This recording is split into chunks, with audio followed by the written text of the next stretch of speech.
तो चलिए दोस्तों शुरू करते हैं आज का अपना टॉपिक प्रोनाउन।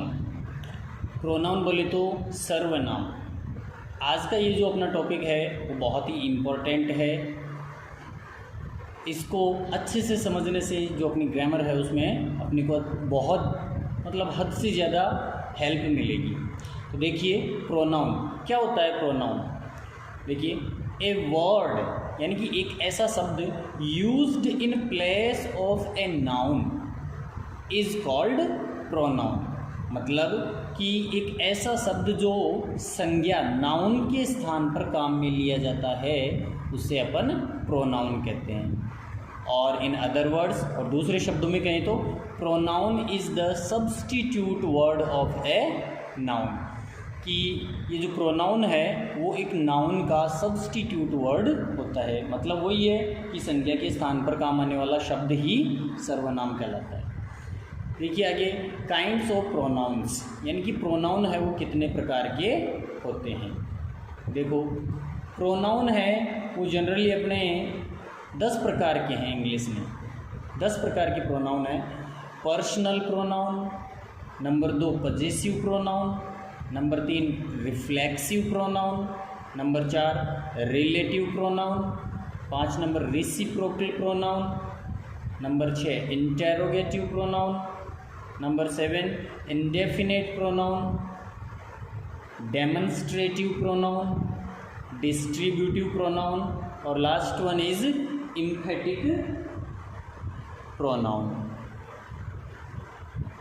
तो ये 10 प्रकार के अपने जो प्रोनाउन हैं। अब ये एक प्रोनाउन की टेबल है। इस टेबल को अच्छे से समझना बहुत ही ज़रूरी है।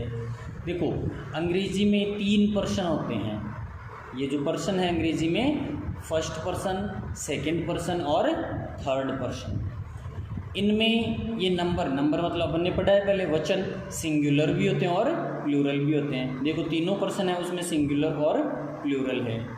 पहले अपन देखते हैं सब्जेक्टिव केस, इसको नॉमिनेटिव केस भी बोलते हैं। यानी कि ये जो है ये सब I we you he she it they ये सब्जेक्ट का काम करते हैं। किसका काम करते हैं? ये सब्जेक्ट का। फिर ऑब्जेक्टिव केस होता है। ऑब्जेक्टिव केस को अपन अक्यूजेटिव केस भी कहते हैं। Me, us, you, him, her, it, them ये सब अपने किसका काम करते हैं? ऑब्जेक्ट का। ये आते पर्सनल प्रोनाउंस में है दोनों। ये जो सब्जेक्टिव और ऑब्जेक्टिव केस है वो पर्सनल प्रोनाउन में आते हैं। फिर आगे देखिए पजेसिव केस, इसको जेनेटिव भी कहते हैं। पजेसिव ये 2 प्रकार के होते हैं। देखो एक तो होता है ये my, our, your, his, her, its और देयर। एक ये है mine, ours, yours, his, hers, its और देयर। इनमें फ़र्क क्या है दोस्तों? देखिए ये जो है ना ये पहले जो लिखा गया है माई, अवर, योर ये सब अपने साथ नाउन लेते हैं और इनको अपन पजेसिव एडजेक्टिव कहते हैं। अर्थात ये विशेषण का कार्य करते हैं। और ये जो इधर वाले हैं ये बिना किसी नाउन के यूज़ में लिए जाते हैं। अर्थात इनके साथ में अपन किसी नाउन का प्रयोग, किसी संज्ञा का प्रयोग नहीं करते हैं, इसलिए ये प्रोनाउन का काम करते हैं। माइन है, अवर्स है, yours, his, hers, its, theirs ये सब पजेसिव प्रोनाउन हैं। लास्ट वन इज देखिए इधर रिफ्लेक्सिव प्रोनाउन यानी कि सिंगुलर है उसमें तो सेल्फ जोड़ा जाएगा और प्लूरल में सेल्फ जोड़ा जाएगा। जैसा कि अपने नंबर्स में भी पढ़ा था सेल्फ का प्लूरल सेल्फ। तो my self, our self, your self, him self, her self, it self, them self. ये कंप्लीट आपकी प्रोनाउन टेबल है। इससे अच्छे से जो भी क्लियर कर लेगा वो कहीं पर भी अटकेगा नहीं। ये पैसिव में भी काम आएगी, एक्टिव पैसिव में, और अपने नरेशन में भी काम आती है, टेंसेस में भी खूब काम आती है। डायरेक्टली पता चल जाता है कि सब्जेक्ट कौन सा काम कर रहा है, ऑब्जेक्ट कौन सा काम कर रहा है, पजेसिव क्या है, रिफ्लेक्सिव क्या है। ये जो अपने प्रोनाउंस हैं इनको अपन 1 बाय 1 एक एक करके डिटेल से पढ़ेंगे। सबसे पहले अपन देखते हैं पर्सनल प्रोनाउन। तो देखिए पर्सनल प्रोनाउन पहला है अपना पर्सनल प्रोनाउन यानी कि व्यक्तिवाचक, निजवाचक जिसको अपन बोल सकते हो, निजवाचक सर्वनाम। These are used for persons, things and animals in particular. मतलब विशेष रूप से इनका प्रयोग है वो अपन व्यक्ति, वस्तु और जानवर सबके लिए करते हैं। ये जो सब्जेक्टिव केस है, अभी जैसे मैंने आपको टेबल में बताया था, I, we, you, he, she, it, they, और me, us, you, him, her, it, them, ये सब सब्जेक्टिव और ऑब्जेक्टिव केस हैं। ये अपने पर्सनल प्रोनाउन में काम करते हैं। एक उदाहरण से इसको समझते हैं।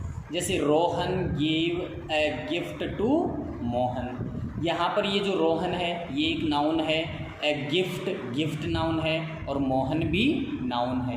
अब इनके स्थान पर अपन जो वर्ड काम में ले रहे हैं, यानी कि संज्ञा के स्थान पर काम आने वाले शब्द सर्वनाम होते हैं। तो देखिए यहाँ पर अपन काम में ले रहे हैं रोहन की जगह पर ही, ये सब्जेक्टिव प्रोनाउन है ही, सब्जेक्ट का काम कर रहा है।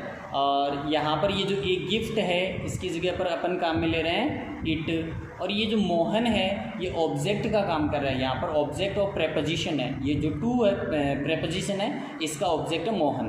तो ये यहाँ पर इसका ही का, यानी कि सॉरी मोहन का जो ऑब्जेक्टिव केस है वो हिम होगा, क्योंकि मोहन मेल है और मेल के लिए अपन प्रोनाउन लेते हैं ही, और ही का ऑब्जेक्टिव केस होता है हिम। ठीक है, आगे देखिए यूजेस। अब ये जो अपने पर्सनल प्रोनाउन है इनके प्रयोग अपन देखते हैं, कहाँ कहाँ पर इनके अपन को यूज करना है। देखिए पहले अलग अलग सर्वनामों के साथ एक वर्ब, मतलब प्रोनाउन अलग अलग होंगे लेकिन वर्ब एक आएगी। देखो singular verb in good manners, यानी कि अच्छे कार्यों में।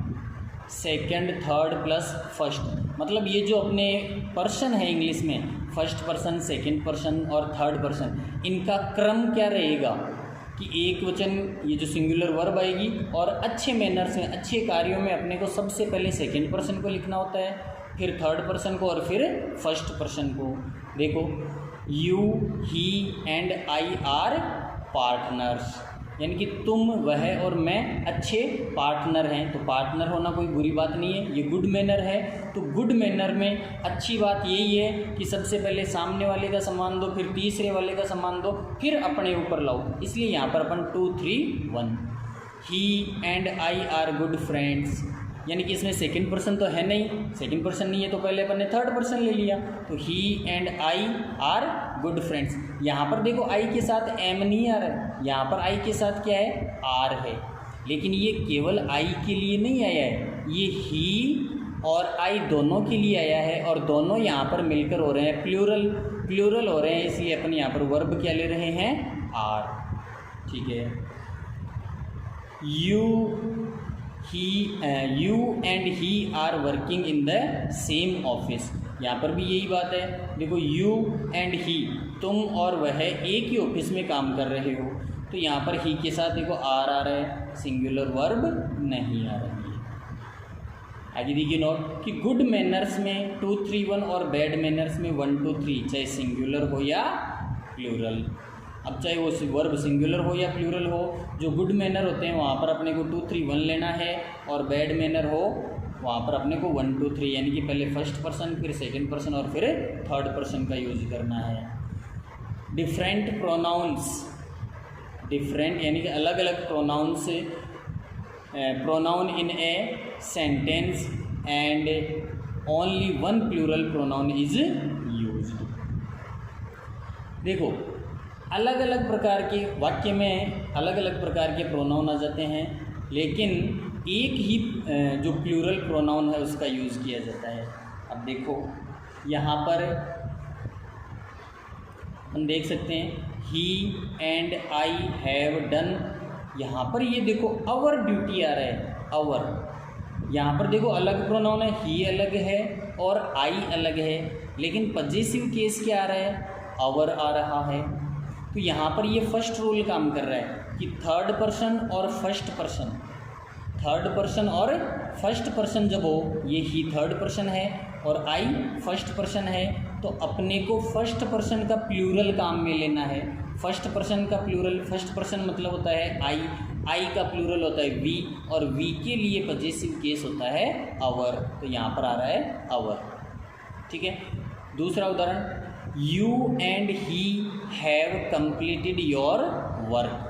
यानी कि तुमने और उसने अपना काम पूरा कर लिया है। अब यहाँ पर सेकंड पर्सन और थर्ड पर्सन है। सेकंड पर्सन तो यहाँ पर देखिए नंबर 2 पर सेकंड प्लस थर्ड पर्सन, तो सेकंड पर्सन का प्लूरल लेना है अपने को।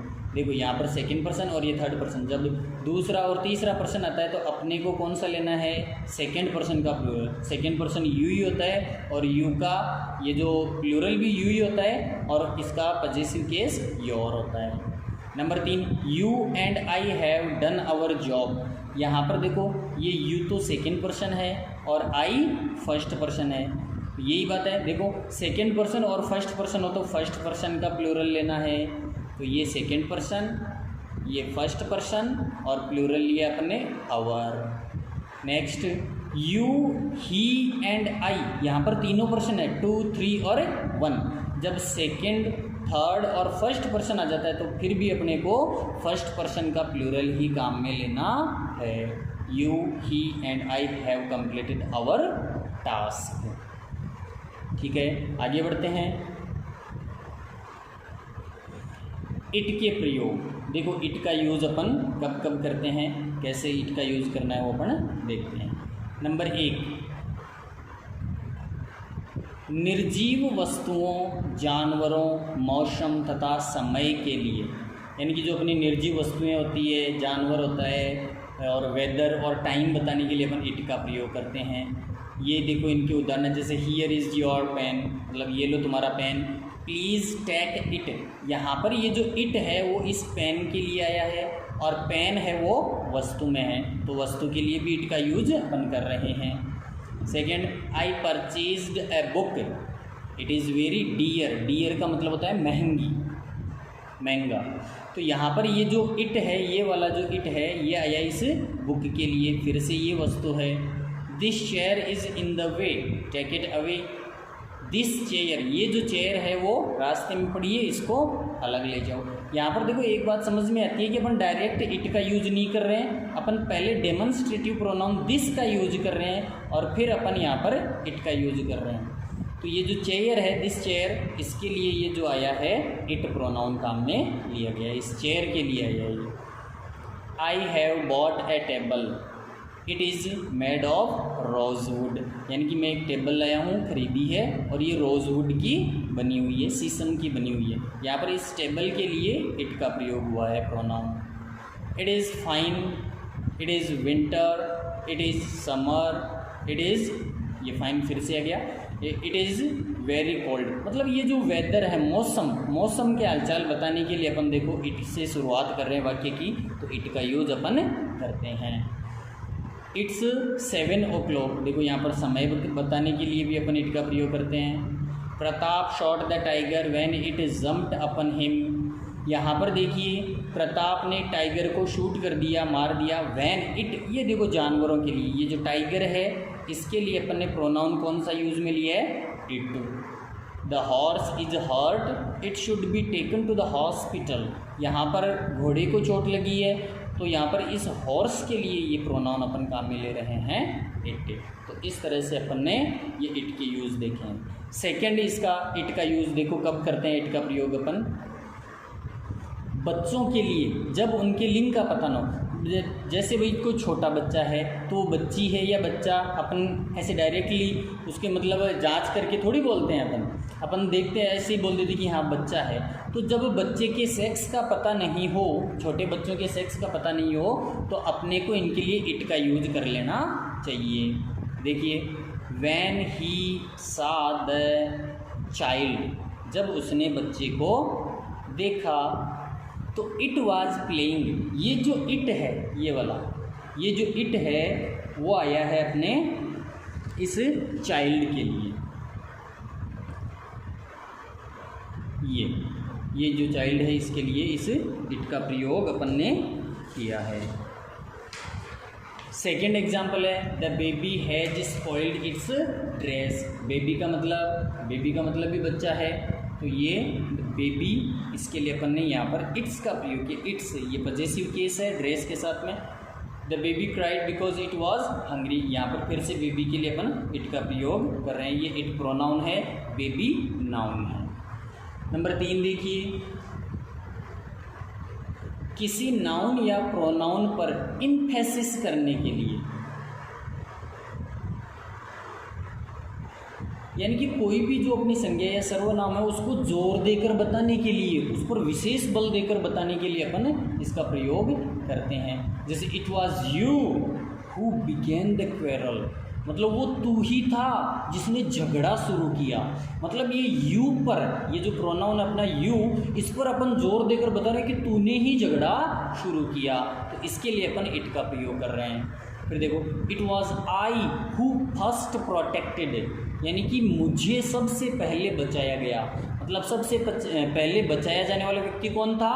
मैं, आई था। तो यहाँ पर इस आई के लिए इट का प्रयोग हुआ है। It was I who called you, अरे मैंने ही तुझे बुलाया था। तो यहाँ मैंने ही, मतलब इस आई के लिए ये इट का प्रयोग हुआ है। और it is she who refuse to go, मतलब तूने ही जाने से मना कर दिया था। तो यहाँ पर ये जो इट का प्रयोग हुआ है इस सी पर जोर देने के लिए हुआ है। इस तरह से इट का प्रयोग नाउन या प्रोनाउन पर इम्फेसिस देने के लिए कर सकते हैं। जैसे यहाँ पर शी है तो इसकी जगह राधा कर दोगे तो वो नाउन हो जाएगी। तो it is Radha who refuse to go, ठीक है, या it was Radha who refuse to go. फिर है प्रोविजनल सब्जेक्ट के रूप में वाक्य की शुरुआत में। प्रोविजनल सब्जेक्ट के रूप में देखो, it is easy to find faults with others, मतलब दूसरों की जो गलतियां हैं वो ढूंढना आसान है। अब दूसरों की गलती ढूंढेगा कौन?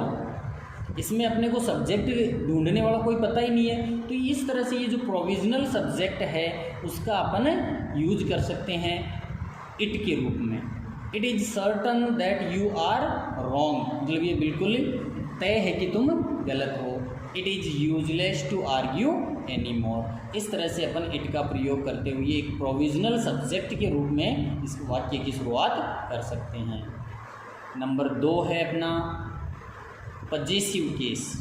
देखिए, पजेसिव प्रोनाउन, इसका प्रयोग ऑनरशिप यानी कि स्वामित्व, अधिकार हो, पजेशन अधिकार को बताने के लिए अपन करते हैं।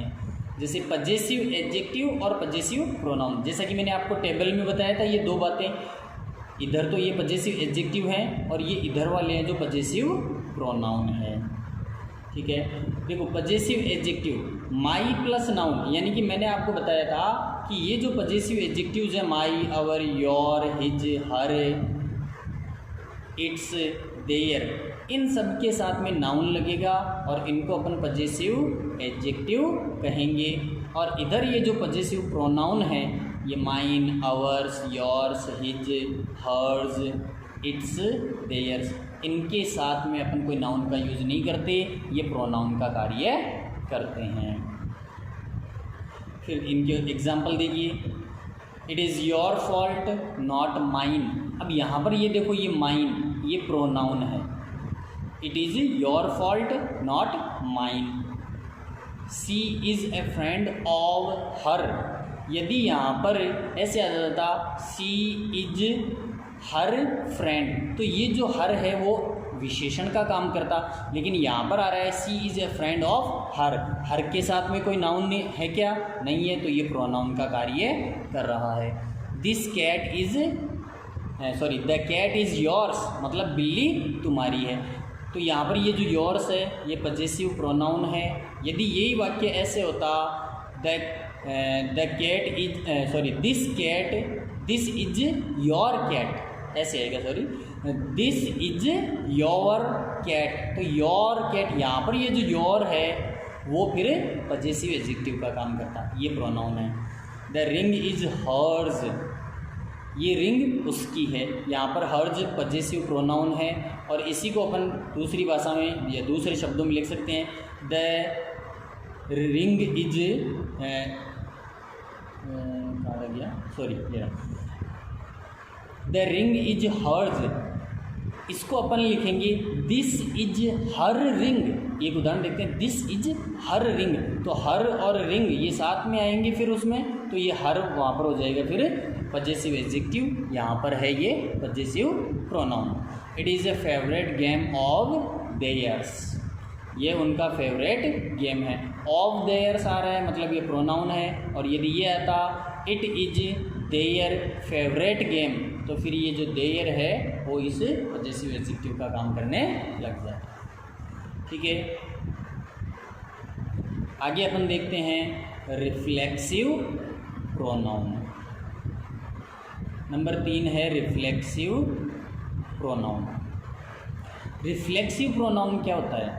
देखो, जब किसी सब्जेक्ट के द्वारा किए गए कार्य का प्रभाव उसी सब्जेक्ट पर वापस पड़ता है तो उसे रिफ्लेक्सिव प्रोनाउन कहते हैं। जैसे मान लीजिए मैं कोई पत्थर है वो आपको मारना चाहता हूँ, और आपको मारने के लिए उस पत्थर को फेंका, और वो पत्थर है बाई चांस ऊपर उछल गया और वापस आकर मेरे ही लग गया, तो यानी कि एक्शन में भी मैंने किया और उसका रिएक्शन भी मेरे ऊपर ही हुआ, तो इसको अपन रिफ्लेक्सिव प्रोनाउन कह सकते हैं। जैसे आई हर्ट माई सेल्फ, ये जो अपना सेल्फ और सेल्फ जोड़कर अपन जो बना रहे हैं वो रिफ्लेक्सिव प्रोनाउन है। तो आई हर्ट माई सेल्फ, मैंने अपने आप को ही चोट पहुंचा ली, मतलब मैंने खुद को ही चोट पहुंचा ली, तो यहाँ पर ये जो है वो माई सेल्फ, ये रिफ्लेक्सिव प्रोनाउन है। दे रूइंड देमसेल्व्स, उन्होंने अपने आप को चोट पहुंचाई। हिस्ट्री रिपीट्स इटसेल्फ, इतिहास अपने आप को दोहराता है, तो हिस्ट्री के लिए अपन ये जो इट प्रोनाउन का यूज़ कर रहे हैं, और रिफ्लेक्सिव कैसे itself. She prides herself on her beauty, मतलब वह अपनी सुंदरता पर स्वयं खुद ही घमंड करती है, तो यहाँ पर प्राइड के साथ में देखिए ये हर सेल्फ है। She often talks to herself, वह अक्सर खुद से बातें करती है, तो ये सब रिफ्लेक्सिव प्रोनाउन है। कुछ एक ऐसी ट्रांजिटिव यानी कि सकर्मक क्रियाएं जिनके साथ ऑब्जेक्ट का प्रयोग किया जाता है उसको ट्रांजिटिव मतलब ये वर्ब्स कहते हैं। जब बिना ऑब्जेक्ट के होता है, यानी कि निम्नलिखित ट्रांजिटिव वर्ब्स का यूज जब बिना ऑब्जेक्ट के होता है तो इनके साथ हमेशा अपन रिफ्लेक्सिव प्रोनाउन का प्रयोग करते हैं। ये देखिए नीचे कुछ एक वर्ब लिखी है, यहाँ तक देखिए, ये जो वर्ब्स लिखी है मैंने, acquit, avail, absent, apply, amuse, adjust, adapt, avenge, revenge, reconcile, resign, pride, express, exert, enjoy, ये जो वर्ब्स हैं इनका प्रयोग जब बिना ऑब्जेक्ट के होता है, यानी कि इनके साथ जब कोई ऑब्जेक्ट नहीं आता है, तो अपने को इस वर्ब के साथ इसके जस्ट बाद में रिफ्लेक्सिव प्रोनाउन का प्रयोग करना होगा, नहीं तो वाक्य गलत होगा। देखिए, प्रत्येक वर्ब को उदाहरण सहित समझाया गया है इसमें। आपका कार्य यही है कि इन कंप्लीट एग्जाम्पल्स को आपको अच्छे से पढ़ना है और देखना है कि ये ट्रांजिटिव वर्ब हैं लेकिन इनके साथ ऑब्जेक्ट का यूज नहीं हो रहा है, और इसी वजह से ऑब्जेक्ट का यूज नहीं होने से अपन यहाँ देखो हर वर्ब के साथ में रिफ्लेक्सिव प्रोनाउन का यूज कर रहे हैं।